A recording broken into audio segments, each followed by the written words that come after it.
La nationale 1 coupée en deux entre les provinces de l'estuaire et du Moyen-Ogooué suite à la pluie diluvienne qui s'est abattue dans la nuit de samedi à hier. Informé de la situation, le ministre des Infrastructures, Christian Magnagna, s'est rendu tout de suite sur place pour faire le point sur la situation sur place, mais aussi pour rassurer la population sur la poursuite du trafic routier sur cette voie très fréquentée. Martial Chibinda et Gérard Magnagna étaient également sur place. Il faut le voir pour le croire. Les images parlent d'elles-mêmes. Très tôt ce dimanche, un affaissement sur la Nationale 1 provoque une nette rupture de la route à l'intersection des provinces de l'estuaire et du Moyen-Ogooué. On aurait pu craindre le pire. Je descendais comme j'ai vu un flaque d'eau. Ouais. Donc je me suis dit que non, la partie affaissée se trouve où? Donc comme j'ai vu l'eau passer, je me suis dit non, c'est le même endroit. Dès que j'arrive là net, je vois, je dis non, là c'est plus l'endroit. Le temps de freiner, quand je suis posé la sonnette, c'est descendu. Donc quand c'est descendu net, la cabine a basculé. Donc le temps d'atteindre la partie encore levée encore, ça a frappé. Donc quand ça a frappé, la cabine est reposée. Donc heureusement que j'avais la ceinture de sécurité. Aussitôt l'alarme déclenchée, les autorités compétentes se mobilisent. Un hélicoptère est mis à disposition par la Défense nationale pour le baptême de feu du tout nouveau ministre de l'Équipement.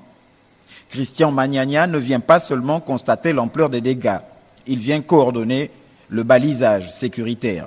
Nous avons constaté une rupture de la route nationale.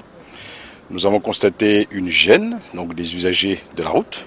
Bien entendu, quand il y a un effondrement à la route nationale, surtout de cette ampleur, la tendance est de jeter l'ensemble évidemment de la population, notamment les usagers, évidemment dans les monts.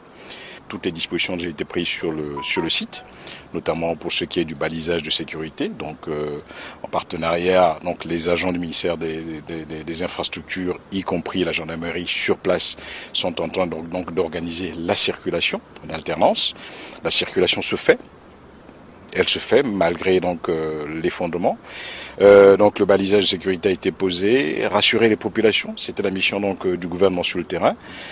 Nous avons rencontré les usagers qui bien sûr comprennent bien la situation. Ce sont des bulles qui vont arriver d'ici la fin de la journée, ce sont des camions qui vont arriver d'ici la fin de la journée, afin donc de consolider la déviation pour permettre donc cette circulation et permettre donc aux usagers de la route donc de circuler normalement.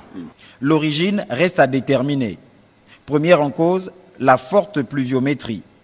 On n'exclut pas la possibilité d'un cours d'eau souterrain, même si ce chef de village, lui, a son opinion sur la question. Les gens qui passent avec des poids lourds, là, il faut que ça soit limité, parce que ces routes-là ne sont pas faites pour supporter les poids lourds tous les jours. Les grumes, il y a le bois transformé, et tous les jours. C'est trop, il faut limiter. Si Christian Magnagna refuse l'hypothèse d'une route ne répondant pas à la norme, il reconnaît humblement qu'une anticipation aurait pu éviter le désagrément. Ce dégât malheureusement a été suffisamment anticipé parce que c'est une route qui est en projet de réhabilitation en vue de la passer en 2 fois 2 voies. Là ici nous avons un effondrement qui ne s'explique pas spécialement. La route que nous venons de visiter elle a 40 ans. 40 ans, une rupture évidemment 40 ans. C'est quand même une statistique conforte, je dis, l'ensemble des opérateurs qui partent de la construction de ce chantier. On aurait pu craindre un mais le balisage sécuritaire permet une circulation plus ou moins fluide.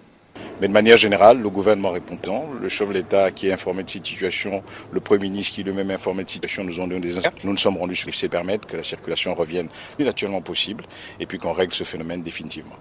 Dans la journée, toutes les parties, les TP, la NGTI, la gendarmerie, le génie militaire se sont mobilisés pour un retour à la normale dans les délais les meilleurs.